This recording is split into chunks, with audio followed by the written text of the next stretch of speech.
Today I'm going to demonstrate cutting down a tree stump with an Echo CS-400 chainsaw. I've already cut the tall sucker branches off with another tool and I'm ready for the chainsaw. The problem is that the tree grew up against a thick wooden post. The tree actually pinned the post in place, so I can't just start cutting at the bottom, so I'll have to kind of slice it off. Now back to the saw. The procedure to start the CS-400 chainsaw and most other saws I've worked with will follow a very similar procedure. Turn it on. The switch is on the left side of the handle. After turning the switch to the on position, pump the little plastic bulb a few times and then pull out on the choke. Pull the start rope until you hear it almost start.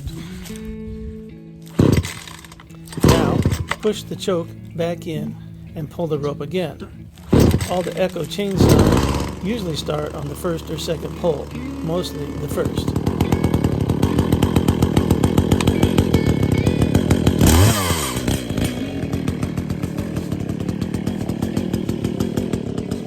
First, I'll cut off the smaller branches. That sounds like butter. But these are younger, softer branches, not hard to cut. Now I'll begin cutting down the stump, being mindful of where the end of the saw is. If the tip of the saw hits something, you could get some kickback. You don't want that.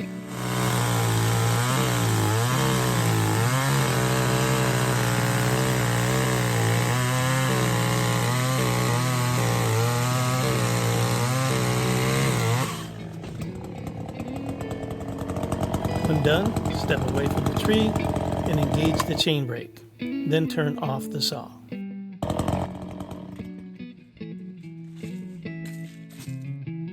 The CS-400 cut through this old hard stump pretty easily.